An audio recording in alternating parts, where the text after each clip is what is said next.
going on, ladies and gentlemen? It's the one and only James Williams Darkwaters, and I'm back. And this is a part of Bigfoot Weekend. I'm excited to have you guys on board with me. And if you've been listening to the content and you like what you've heard so far, make sure you hit the like button. If you're new, subscribe. If you're one of the people who are very, very new, because we're growing by about 1,000 people per day, make sure that you not only subscribe, but to each and every person who's been on this interview series and participated in this, make sure you go out and find their channels and subscribe. Look at the description. I'm gonna have a link to everyone who participated so you can show them some love. It's very important that we spread the love around this community. It reduces the competition and all the beef and all the strife and the drama if we all work together.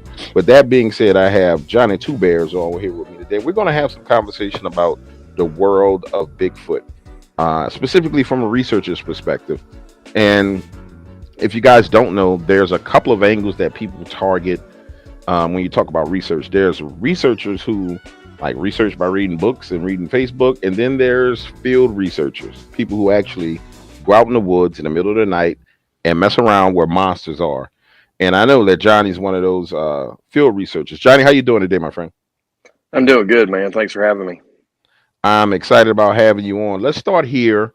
Most of the time when people get into this Bigfoot realm or the world of cryptids, they either start as a young man or a kid where they have some kind of encounter or experience, or they kind of get infatuated with the subject as an adult and then they kind of dive deep into it. Was it something that you came across as a kid, or was this something that you found yourself being involved with as an adult? No, actually, it was as an adult. It was kind of matter of circumstance. I didn't care much for the topic at all. Didn't know anybody that did. But in 2012, I live in Georgia. I live about 40 miles outside of Atlanta, and my wife and I purchased a home in 2012. It kind of sits back on property back in the woods, and we have a wildlife management area behind us. And it honestly started with crazy stuff happening at night, and it was actually more. At first, it was more focused towards my neighbor, like really harassing type of stuff, like beating on the house and rocks getting thrown and sticks being thrown. And just, I thought it was people creeping around at night. First, I thought it was kids. And then it got to the point to where it was like these kids are really good at what they're doing. So then I started thinking adult. And then, I don't know, man. It probably took me about 9 months, and I honestly can't even tell you why I started thinking Bigfoot. I just had a bunch of weird things happen that I could not figure out, and that's what got me started. At about 20, the activity didn't start right away. It probably started around 2017. By about 2018, I was sitting on about 50-50 on. I was dealing with humans, or I was dealing with, if this Bigfoot thing's real, maybe it's that. And I just started, doing research online.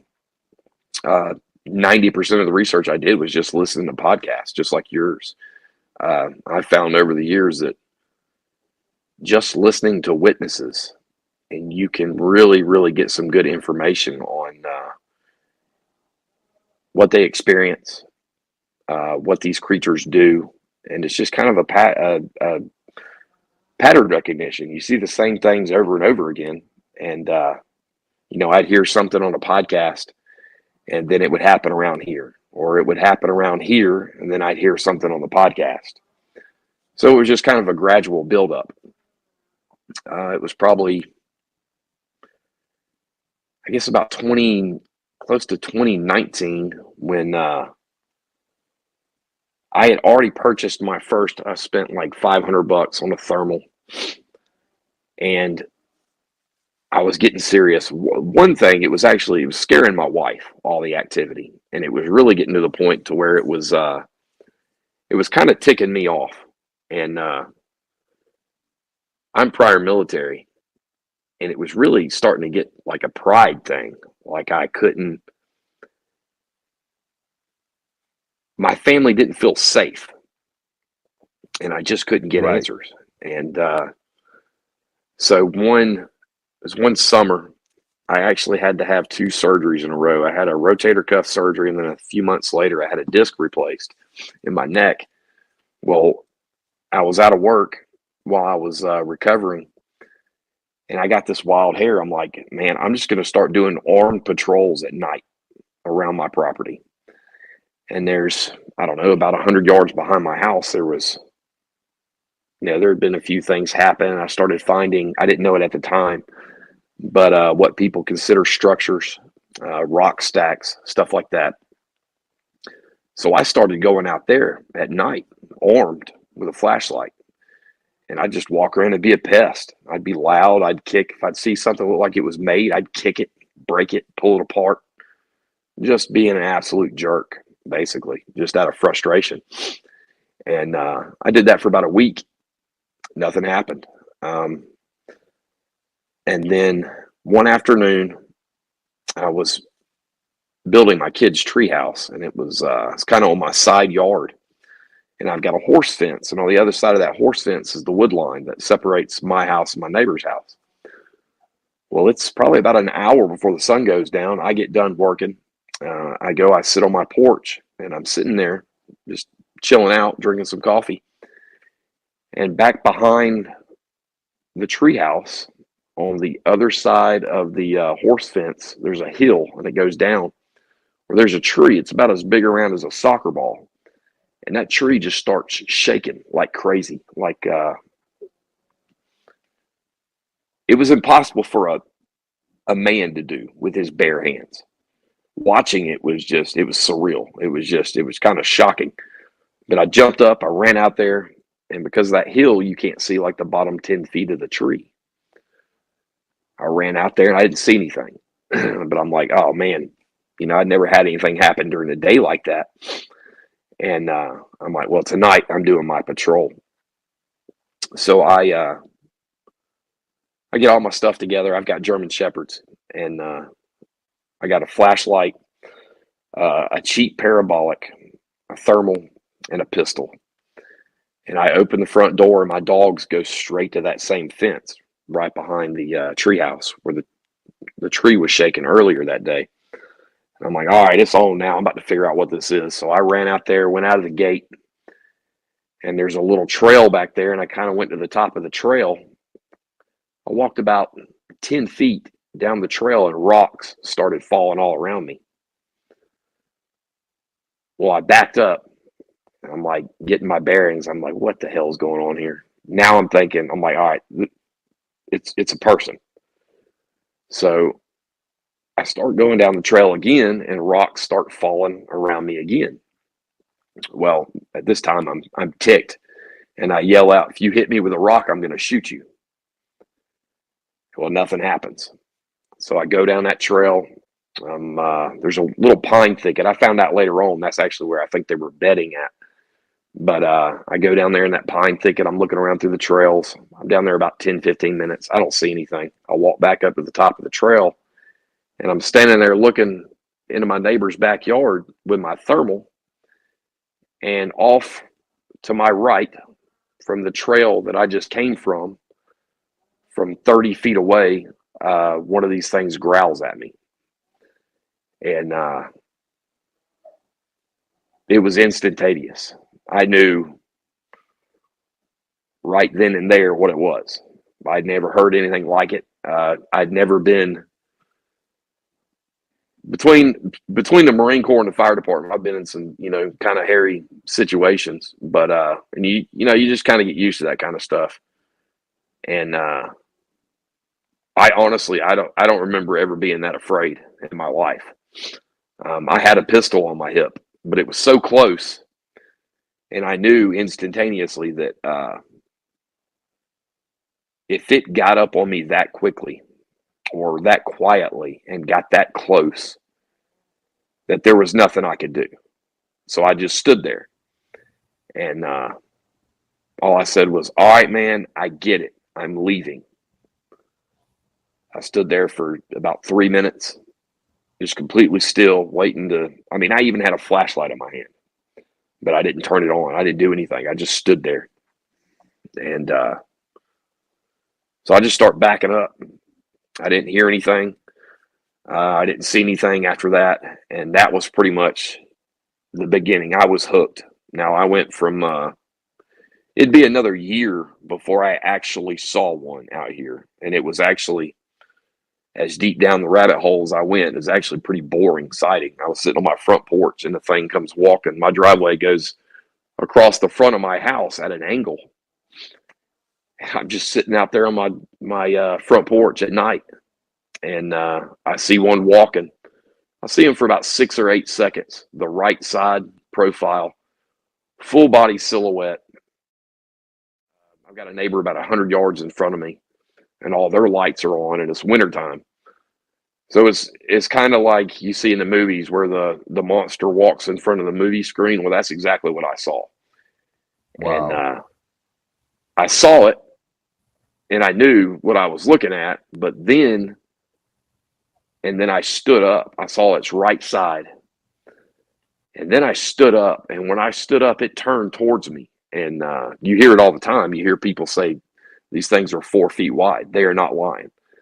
This thing was every bit of 4 feet wide. And the funny thing is, so it's walking kind of at an angle, and I see its right side. And when it turns its upper body, it turns it towards me, but its legs just keep going in the direction it was going. And then it turned back, and then it was out of my sight. So that was the first time I saw one. That was, I think it was 2018 was when I saw it. So man, after that, I just went down the rabbit hole. Main thing I wanted to do is when you get into doing this and you realize they're real, there's kind of one goal after another. First, it was for me to confirm that these things were real. I was a skeptic, but I confirmed it was real. Then I had a sighting at night. And then the next thing was, well, I want to see if all these other people are telling the truth. Are they really all over the place? Can you go out to these areas, like go to North Georgia or go to, Tennessee or wherever and find their habitat? And that's what I wanted to do. I wanted to be able to find these things, and I wanted to have a daytime sighting, because even as clear as I was, even as convinced as I was still only like 98% because I didn't see it during the day. I always kind of left in the back of my head, what if I'm wrong? But what I saw was what I saw. I've never seen a human that big in my life. The growl, I've since then, I think 2 years later, I've actually recorded that growl from back behind my house. Same exact growl, except when I heard it, I was 30 feet away. But so I wanted to start getting out and, trying to find these things, figure out how I could actually go and find them and then learn more about it. Well, I had started a little Facebook group, and the focus of the group is I was just trying to find research partners. That's all I was trying to do. Now we have team members that are in the BFRO. I know some people have their opinions of it or whatever, but the BFRO is made up of so many different people that, I've met a lot of good people through that organization. I'm not a part of it, but, I kind of went down that road. I started looking at different organizations and all this other stuff. And the more just listening to podcasts and kind of talking here and there to other researchers, I just really figured it wasn't rocket science. That I think I could do this myself. Well, in that little group, I had made a couple friends, and one of those friends, his name is Captain Joe Cayley. He was a captain in the Army. He was an Army Ranger, and he's actually a bona fide war hero. He lost his leg saving 3 civilians in Iraq. Well, I served in Iraq too, and so that's kind of how we started talking. And then he kind of opened up to me about his sighting. I think it's been about 4 years now. But he was running a sniper challenge on a military base here in Georgia. He's real big into long distance shooting. He actually works for it's a television program called The Pigman. They go around all over hunting different stuff, but he's in charge of like their marketing and long distance shooting and all that stuff. So he reached out to me to tell me about his sighting, and basically he was on a rifle range, put together this sniper challenge, and he's spotting for all these different shooters. And as they're shooting, he sees a Sasquatch about 1,200 yards back behind the main berm cross the road. And they wound up, it was a big deal. They wound up having to stop the shooting competition and all this other stuff. And now he's using a spotting scope. So 1,200 yards is nothing. You know, he got a really, really, really good look at this thing. And he told me about it and everything. And I started making videos about all the stuff that happened around here. And then we just kind of, we've got another member. Her name is Angie Williamson. She's actually a parole officer. Really good at documentation. Really good at doing, taking people's reports and all that good stuff. Making new contacts, finding new areas, all that.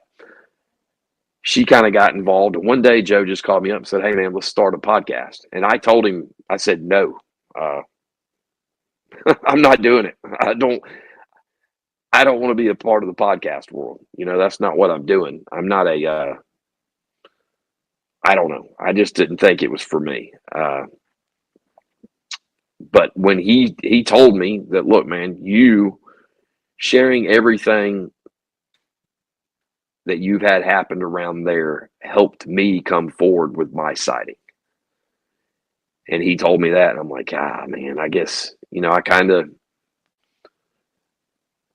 inadvertently, I felt like I'd done something good, I guess, kind of helped him out a little bit, maybe. And then, you know, why not? So he kind of put the podcast together, but I was still looking for, I wanted to focus on field research. So I started putting a little bit of a team together to go out in the field, and he started working on podcast, and we started, you know, interviewing a couple people. Well, he lives near Augusta, and he owns hunting property right outside of Augusta. And he was contacted. I kind of skipped over.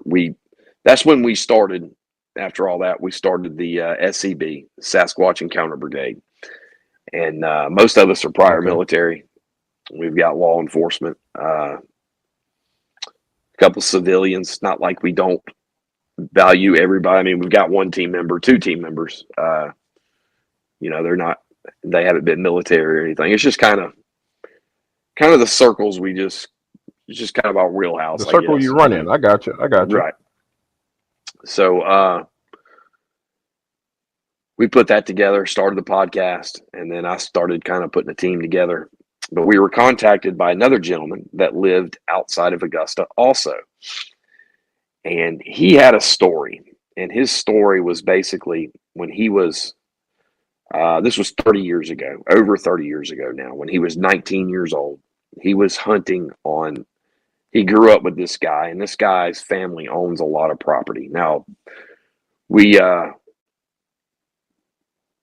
a lot of people, especially people with their own property with these things on them, we keep confidential. So I'm not going to go into a lot about that, the property owner, but he comes from a very well-to-do family, basically. They've got a lot of acreage. The property has been in this family since colonial days. It was a king's grant. That's how long it's been in the same family.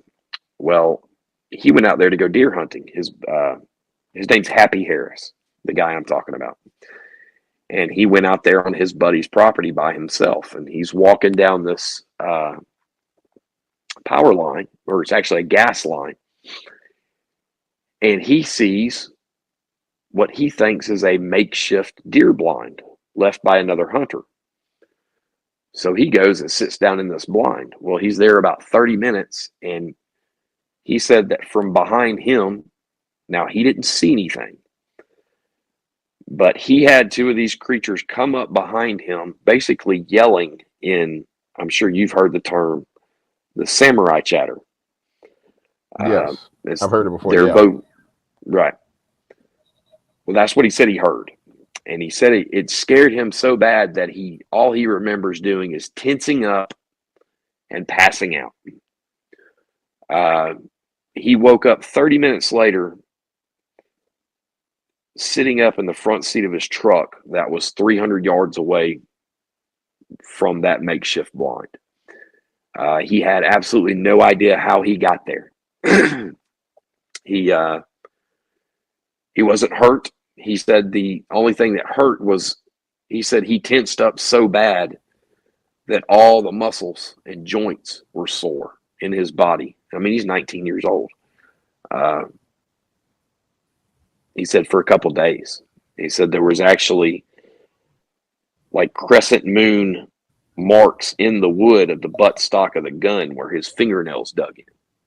That's how much this scared him and how much it put him into shock. Well, he basically quit going in the woods after that. He went out a handful of times, duck hunting, stuff like that, but he pretty much quit deer hunting. He didn't tell anybody about it. And then for whatever reason, he decided it was time. He came across our podcast and got in contact with Captain Joe and told us about it. Now, you hear something like that, and initially, I'm sure just like a lot of people, you're like, I don't know if I believe that. But what that said to me was, number one, it was how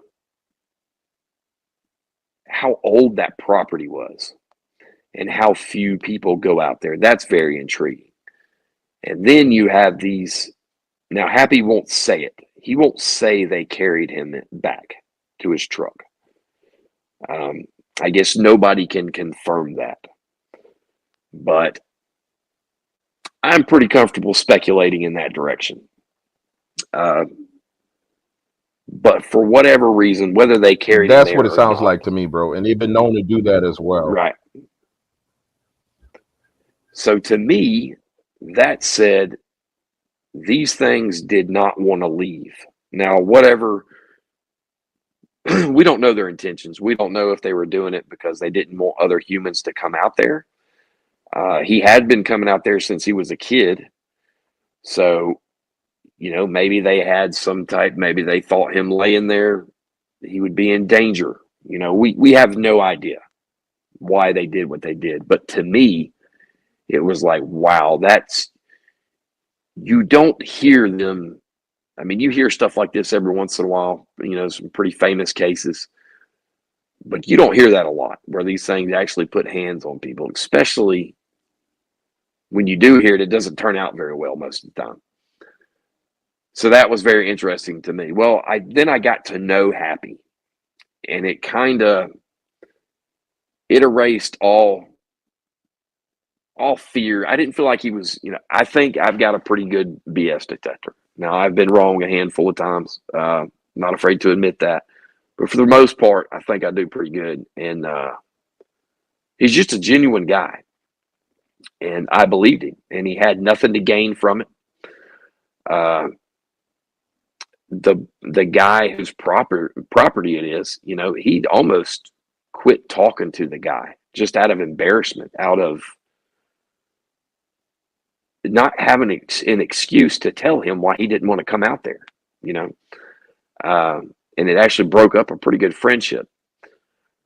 So we kind of talked him into having an investigation out there, and he talked to the property owner. Now, it was me, Captain Joe, a guy named Scott DeForest.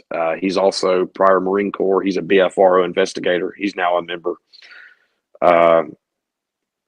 Mr. Bruce from Florida, he came up here to help out. Who else am I leaving? I don't know. I'm leaving somebody out. So it's me, Captain Joe, Joey, Happy, Scott DeForest, 5 of us. So we go out there on this property. he's going to show us around. And the first thing he's going to do is take us to where it all happened. So we walk through this little patch of woods. The first thing, right when we walk in, he finds a deer skull. He shows it off, and now we've recorded all this. I did a little documentary. It's called "From the Happy Place to the Valley of Death." We were hitting two spots. We were actually going to Captain Joe's cabin, where he's actually had activity out there, and then going to Happy Spot, which we call the Happy Place. So we all go out there, get out of the trucks, walk. He finds a deer skull. We make our way out in the pipeline, and there's a deer feeder out there at the pipeline. And Happy is going up and down. I don't know. He had made it 30 feet up the pipeline looking for this spot, Well, Scott DeForest says, "Hey, I got a track." And about that time, I looked down and I said, "Hey, I got a track." So in two different areas, we had two different trackways coming away from that deer feeder. And it was, they're not like castable tracks. 99% of the tracks we find are not castable. They show motion. These things have really, really nimble feet. They bend. Not only do they have the, what's it called? The break in the middle of the foot pad, like a hinge. But when they step, it's hard to describe, but their tracks, we found a ton of their tracks, but I've only found like 2 that are castable.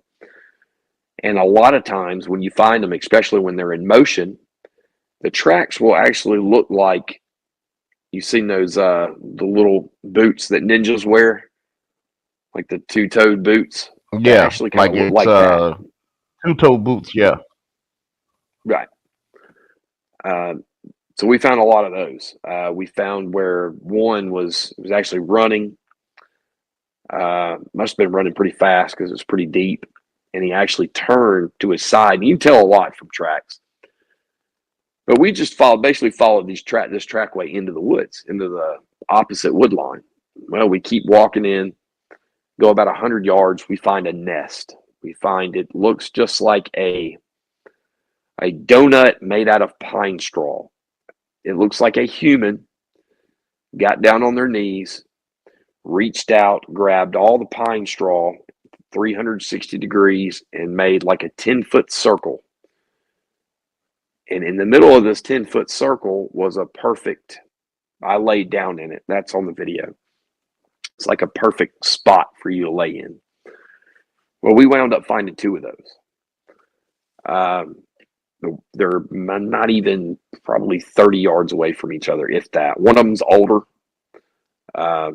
It had water in it, so obviously they moved. That's still to this day some of the coolest evidence I've ever found. We found a bunch of bones, bunch of hog bones, all kinds of stuff out there that day. Well, that night, it was me, Scott DeForest, and Happy. Everybody else went back to the cabin on Captain Joe's property. So we built a fire and we're hanging out. Well, we have all this recorded on audio. I just bought a brand new vehicle, and it's parked almost in the middle of this pipeline, and we've got our fire right next to it. Well, a rock hits my vehicle, and we're like, "Oh crap!" Now I get really excited, but then again, it's a brand new vehicle, and they just threw a rock at it, so I was a little iffy on that one. But so this rock hits, and it's nowhere near the tree line. There's no way possible that anything can fall out of the tree and hit my vehicle. And then we start hearing grunts, obvious grunts right behind us. It's probably, I don't know, 50 feet away in the wood line. The wood line's probably 30 feet away. They're probably 50, 60 feet away. But we act like nothing's going on. Well, Happy, he kind of gets a little nervous, and he reaches over, grabs the flashlight, and turns the button on. And right when he does it, me and Scott both go, no, turn it off. So he turns it off. Where in the audio, when he turns that flashlight on and we say, no, turn it off, you can hear the Sasquatch actually responding to the flashlight. They apparently did not like that because they go like that. So that whole trip was a success, right? Good to go. We found, all right, now we've got this great research area. We've got confirmation they're there. We've got tracks. I've never seen so many animal bones in my life. There's deer and pig bones everywhere out there. In one spot in particular by a creek, it's like they're dumping them out there.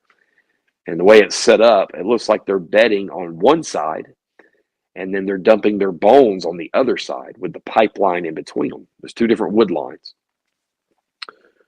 So we wind up going out there about 3 times, find a bunch of stuff. I'll kind of leave.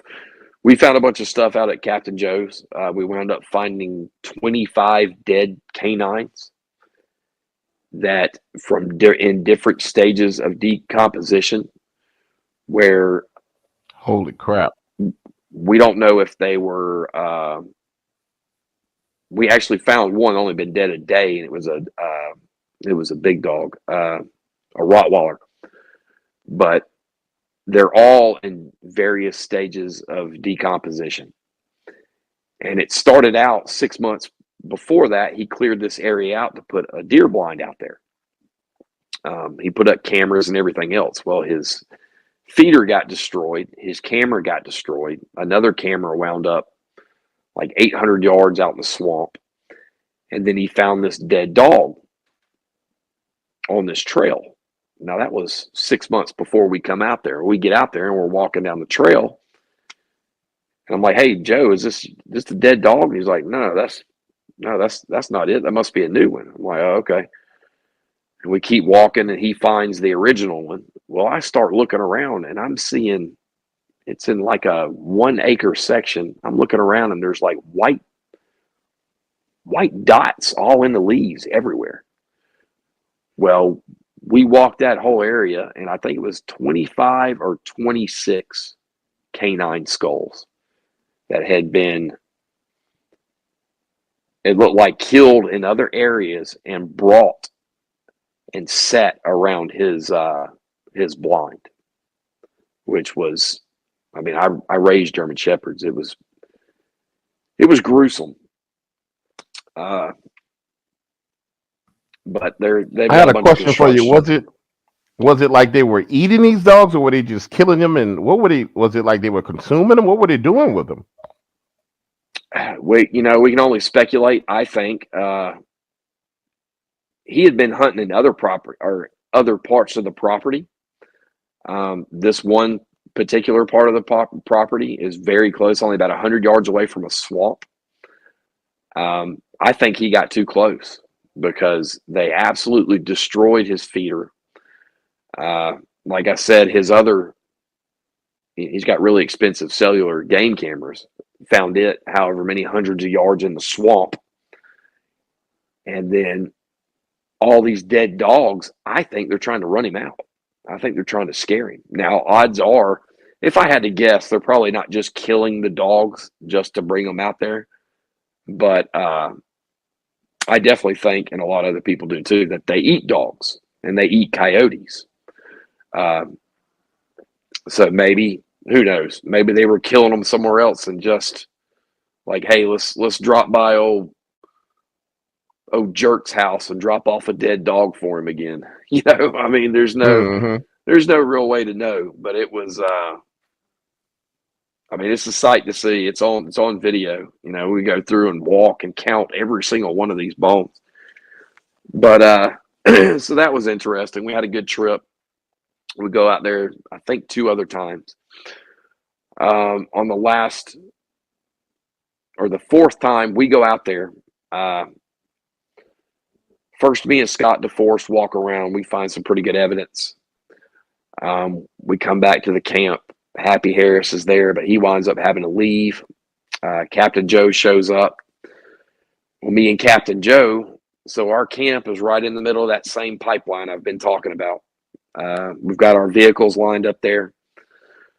Scott says he's going to hang out there where the camp is, and me and Captain Joe, we're just going to go check out the pine beds that we found before, because we come out and check them every time just to see if they're actually maintaining that other one, the newer one that we found. They had been maintaining it up to that point.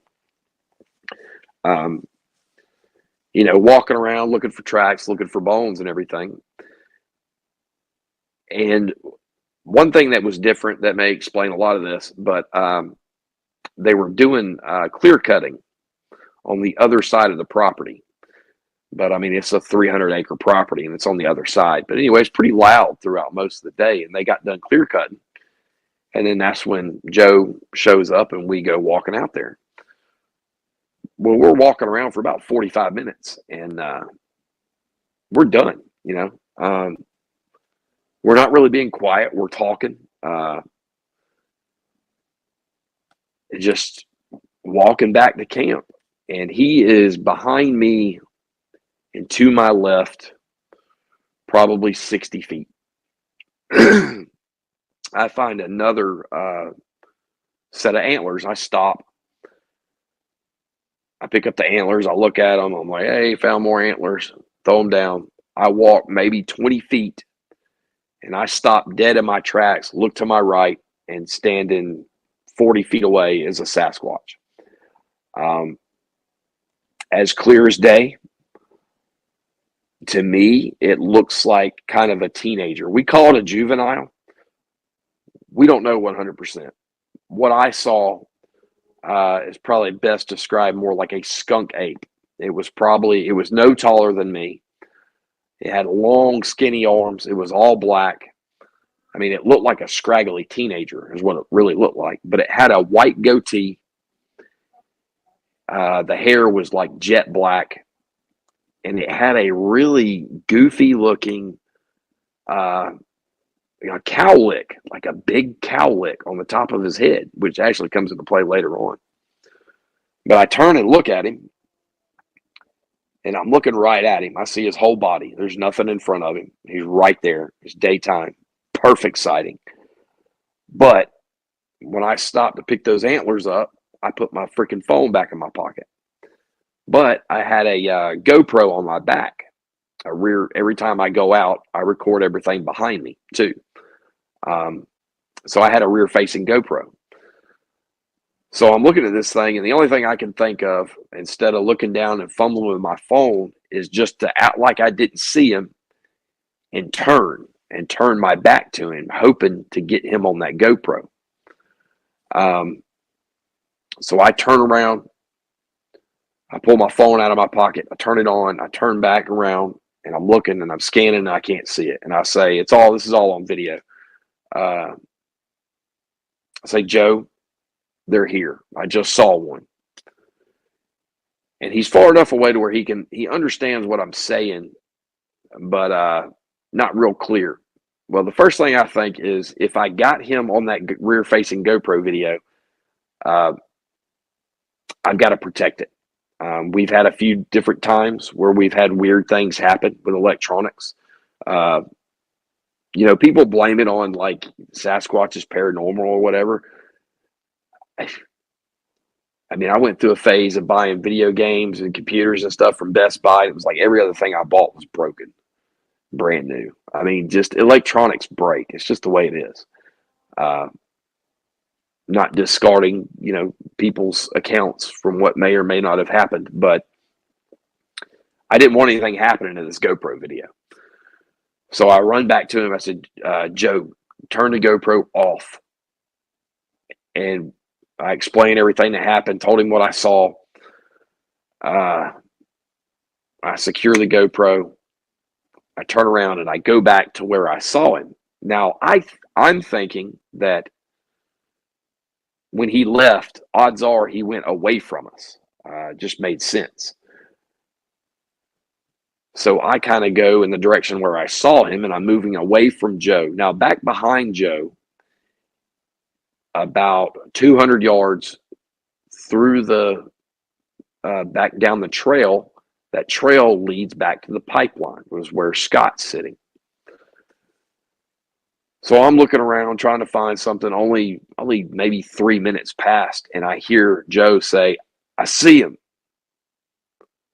He is back over my left shoulder, back behind me, probably about 60 feet again. We stayed about the same distance. So I quit looking. So this means now he didn't go away from us. He's now gotten behind me and in front of Joe and headed back towards the camp. So I come back to Joe, and Joe explains, "Yeah, there's this berm out there from heavy equipment where they cut shooting lanes and stuff or whatever, did something. But there's this dirt berm out there with grass on it." And he said that he saw it clear as day, described it the same thing I did. But he saw from the waist up. It walked behind that berm and then went in the woods. Well, we're standing there talking, and we hear all this crashing and breaking. And it's back on the trail that we just came from. So we start walking that direction, and we get to this creek, and I stop and I look, and there are, initially I think it's footprints, but it's fingerprints where this thing, I mean, that was, till this day, it's still one of the best pieces of evidence I've ever seen, that I've enjoyed the most, because it was 4 fingerprints stuck right in the mud. And I knew, I mean, this just happened like 3 minutes max right before I got to him. You know, I mean, it was just really cool. Even though I just saw him, seeing those fingerprints was just really cool. So we really think the thing's just running away from us. That it's just going to go away. It's over with. We both saw it, which was great, but it's probably gone. I call Scott up and I say, "Hey, man, we just saw one. It's coming your way. Be on the lookout." We start walking out, and every single time we stop, there's more crashing and breaking in front of us. Now, keep in mind, from the beginning of this sighting, there was no sound. It didn't make, when it walked up, the only thing I can think of is I just felt it when I turned and looked right at it. It's that's real common. I mean, people do that all the time. You can tell when somebody's looking at you. But I didn't hear anything. And then when it left and walked away, when I had my back turned, I didn't hear anything. We never heard anything the whole time. The only time we heard anything is when it was intentionally making noise. And me and him both say, "Man, he's doing this on purpose. He's taking us back to our camp." And that's exactly what happened. We keep walking down the trail, and I'm videotaping this whole time. We walk out of the woods, and we look to our left, and Scott is standing up in the back of his truck, and he's waving his arms. He's probably 150 yards away. Me and Joe are freaking out. We can't believe this just happened. Both of us are, we got an adrenaline rush. We're talking about it, everything else. And Scott's yelling something, and we get closer, and he says that he got up in the back of his truck when I called him. And as he's looking, the Sasquatch that we saw comes out on all fours, doing what they refer to as the spider crawl, does a button hook, goes back into the woods, and then 10 yards away, me and Joe come walking out. We had no idea it was that close. And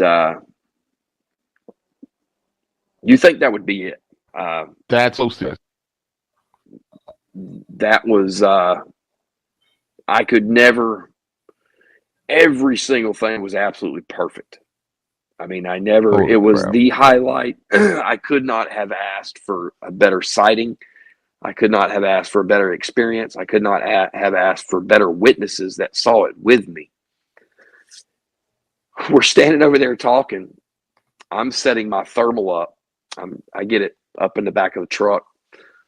We're talking. I call Happy. I'm like, "Happy, dude, you're not crazy, man. You're right. These things are out here. We just saw them."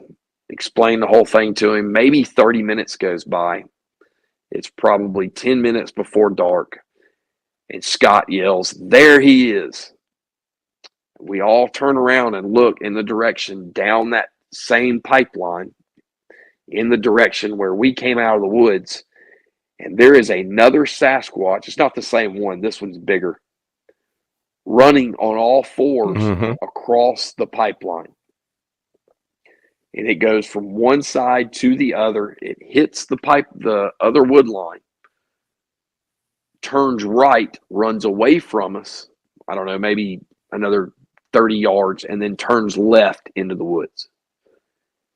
And they're standing there with their eyes, their jaw dropped. Well, as soon as it hits the wood line, I start running towards it, which was ridiculous when you think about it. I don't know what I thought I was going to do. Like, I thought I was going to catch it. But I was trying to run towards it so I could get my phone out so I could record it. But that's it. That was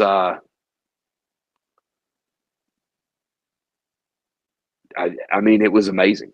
It was just absolutely mind-blowing. Not only the difference in between, I could tell as soon as I saw the other one, it was the same exact color, but it was bigger. And I put a video up. The only way I could describe how this thing was running was there's a video of a crocodile where it takes off running, and it bounds with its arms.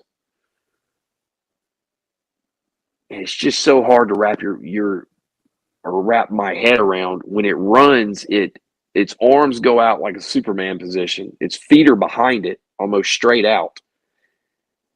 And then they come back together, and then he does it again.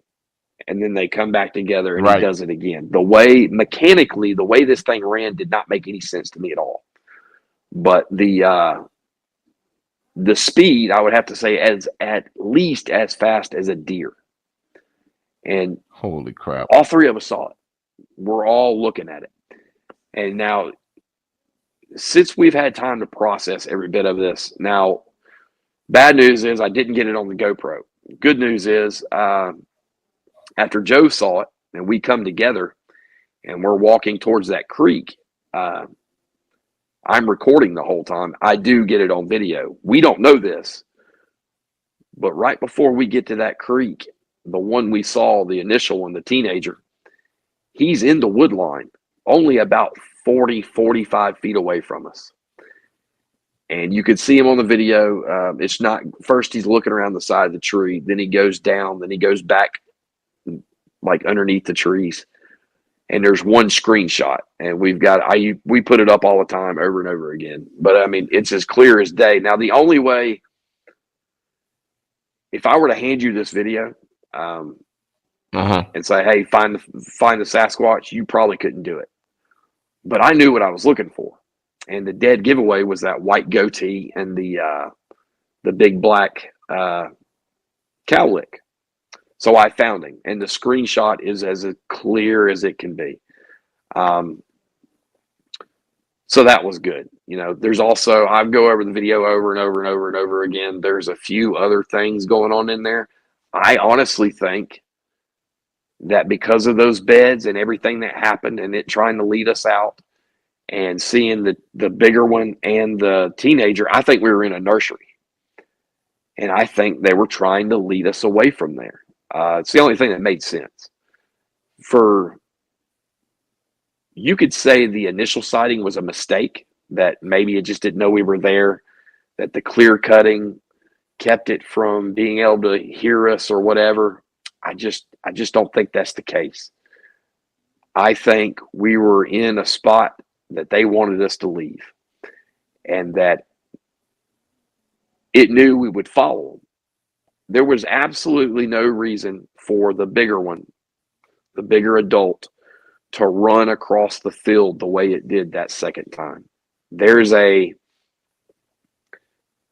If you're standing in the middle of that pipeline, looking down towards where we saw it run across and where we came out earlier, you go about 300 yards and there's a creek, and that creek is about 7 feet deep. You can get on one wood, you can start in one wood line, drop down in that creek, walk across the pipeline and go into the other wood line, and nobody would ever know. You could do it on a pogo stick, and nobody would ever know. It could have waited 20 more minutes, and it would have been dark, and it could have crossed anywhere it wanted to. It intentionally crossed right there. I think it was trying to get us to follow it even more, is the only thing I can figure. But that's been our so from beginning to end, I mean, we've all just accomplished exactly what we wanted to do. And, we're trying to do it again. I'm still doing, I still do stuff around here. I still have activity. I had activity last night. Put up a video a couple months ago. I got a really good thermal video of one's face out here. That was a weird situation. My wife was out in the front yard with me. With our channel, or with me especially, you're going to see how the sausage is made. I do my own debunking. Okay. Anytime there's been a lot of weird stuff around here. I've seen a lot. There's between me and my neighbor's house, 7 of us have seen orbs. I've seen 8 orbs over the years. A lot of people think Sasquatch and orbs are connected. I'm not convinced of that yet.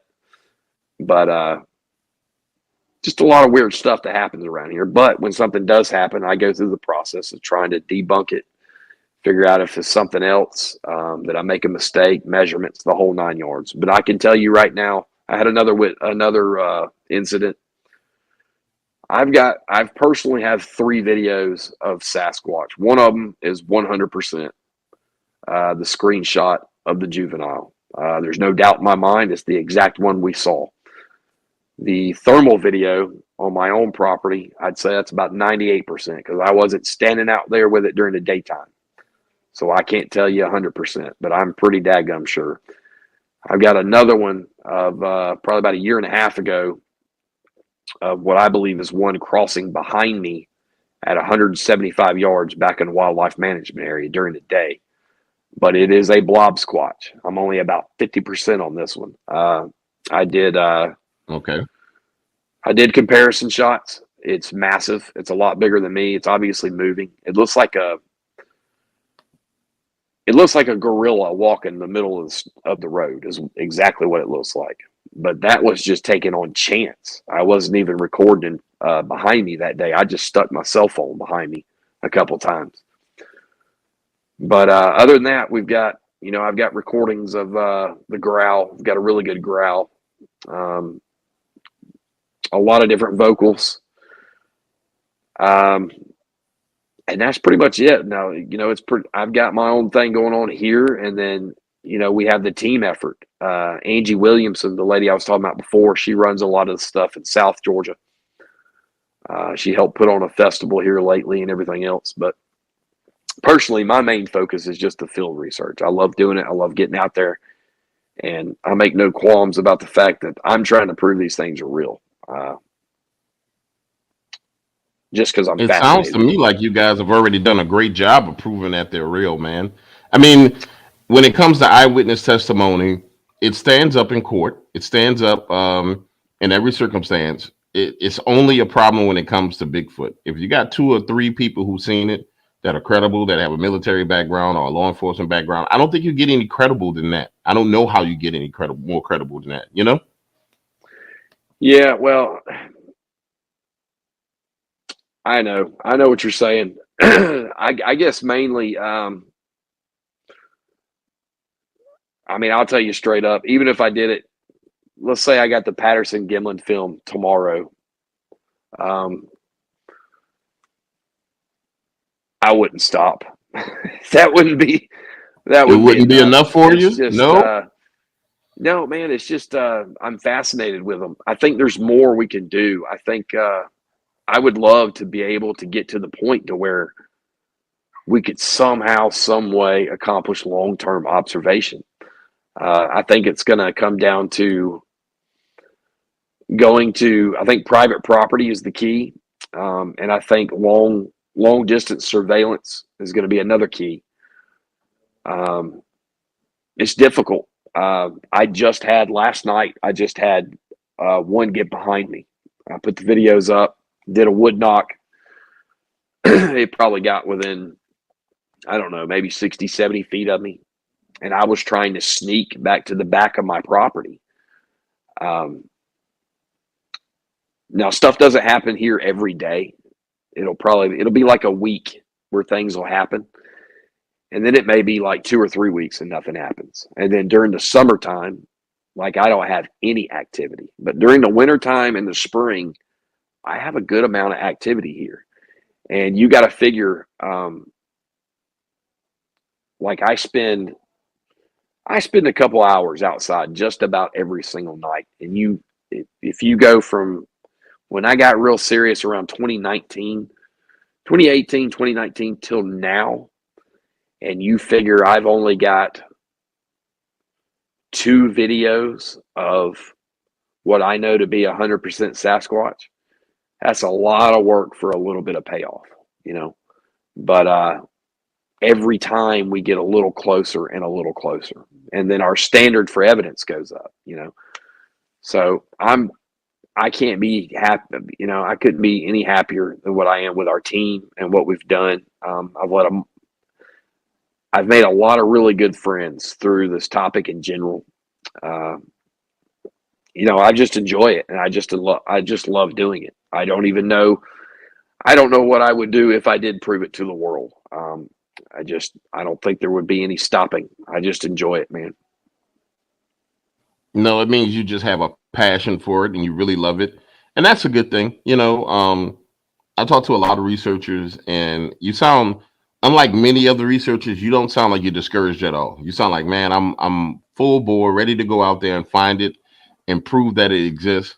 Um, and I think most researchers, well, I know most researchers that I've talked to, they've caught substantial evidence, but it's kind of like there's this thing in the back of their mind: I can get more, I can get something better, I can do Right. better. And I think that's what it takes, man. It's like being a treasure hunter. They don't stop until they find the big piece of treasure, and then next thing you know, they're looking for the next one. So it's just a lifestyle Well, that you guys have come to love. I'll tell this, and then I'll I'll quit running my mouth. But it was years before I told my kids. They knew I was interested. They knew I went out, but I never told them what was going on around the house because I didn't want them scared.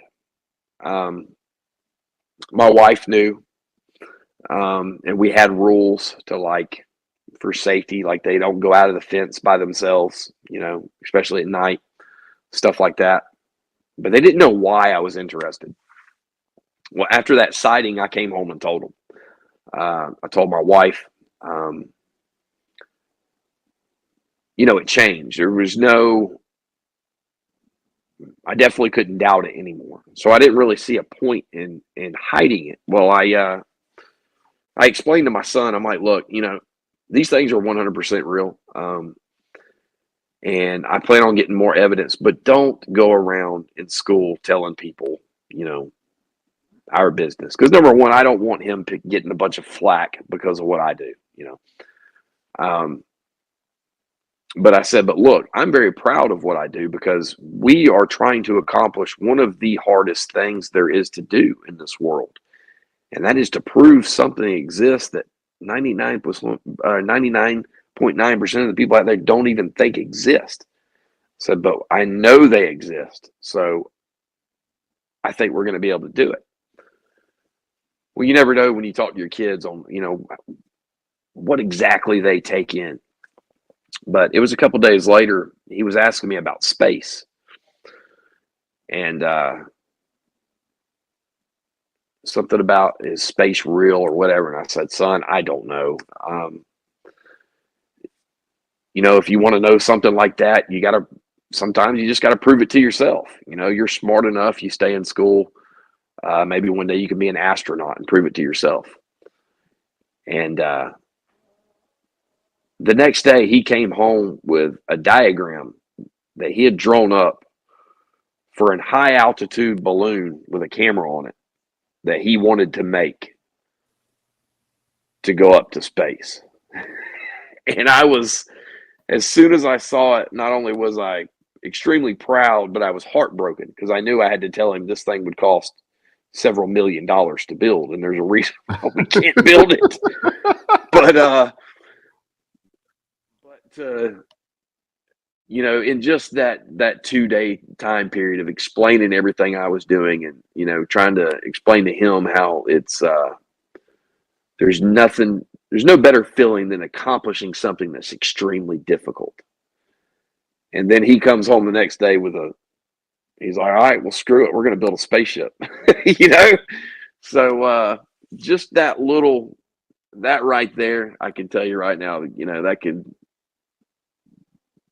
little things like that definitely keeps me going, you know. And then but I'm with you on the evidence, man. I'm the same way. I get kind of down sometimes, like if it's been a couple months and I haven't got anything good, I'm like, God, man, what if I don't get another piece of evidence? What if I never get one recorded again? What blah blah blah blah. But you just got to stick with it, and then it happens pretty much the same way every time. When you least expect it is when I wind up getting good evidence. So that's the it's just statistics, man. Just over and over and over and over again. You got just got to keep on going. And it's important too, Johnny, that you understand that like you guys as field researchers, you balance the scale against all the other things that get injected into the topic. So that's why I love talking to researchers, because I'll talk to eyewitnesses and some people lying, and then you'll talk to people who have agendas. But the more researchers I talk to, the more common things you guys say that are in common. But that researchers have to have a stronger voice because you guys balance the scales off in the Bigfoot community as far as the topic is concerned. Um, and it removes a lot of the other foolishness. So the Bigfoot community has like people who tell stories, people who do interviews, people who pass opinions and kind of like stay in the middle of causing mess. And then there's actual real field researchers who have real field data. You Right. guys weigh heavily on the scale, more heavy than anybody else. It's just there's this imbalance as far as you guys getting out your information. It's mainly because you spend time in the field. But for the overall health of the Yeah. Bigfoot topic, you guys need to be pushed to the forefront because you have the real data. You know what I'm saying? And there has to be a Yeah. balance there. And that's how you keep down all the confusion and all the riffraff and all the foolishness. But then there's a segment of the community that likes to call people hoaxers, and if this is a hoax, that's a hoax, and blah blah blah blah blah. But Well, it nonetheless, doesn't. the It doesn't. researchers, It doesn't matter what it is. It's always, nothing's ever real. It seems like to right? everybody. You know, nobody ever believes anybody.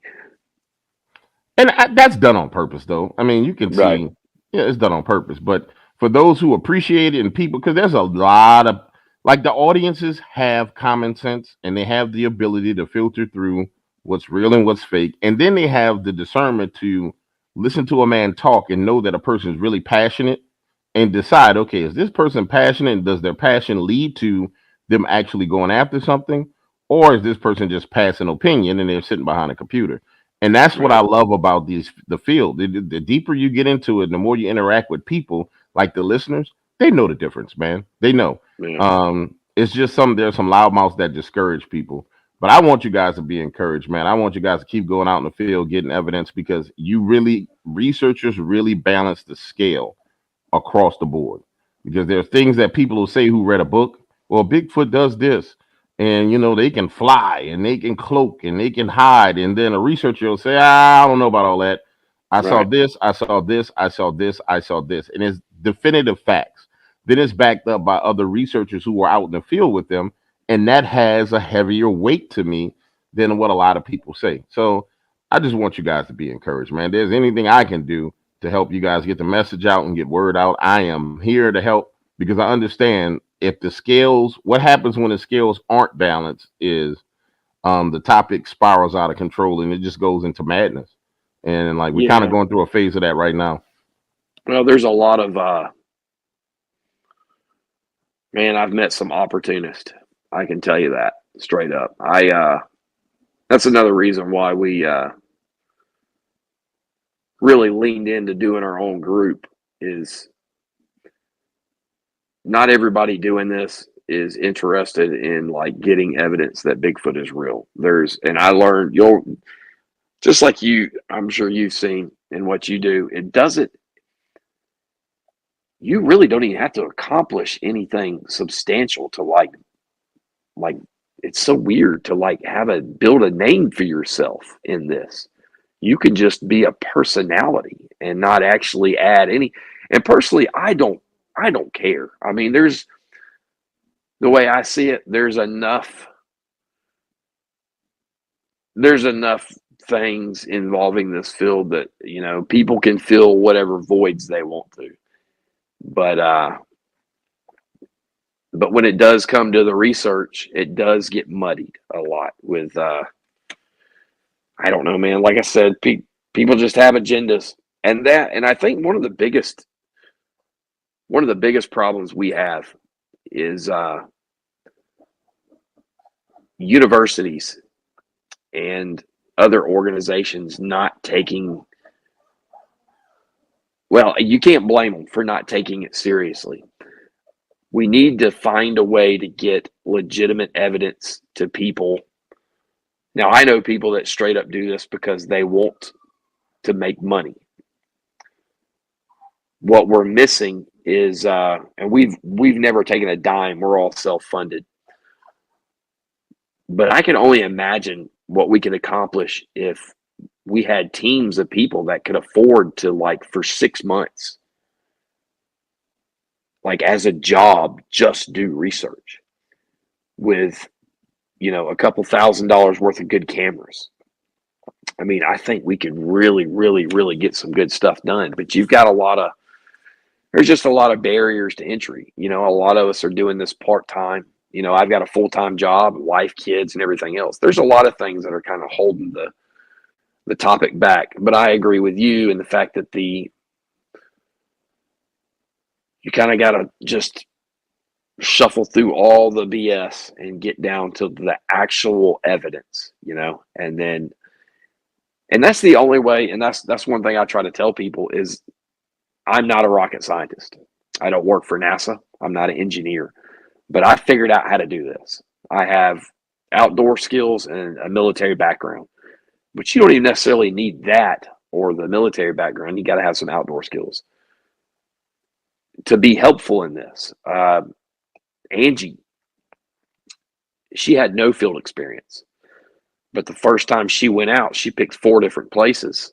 And on the fourth one, her and another team member wound up actually having a sighting out there.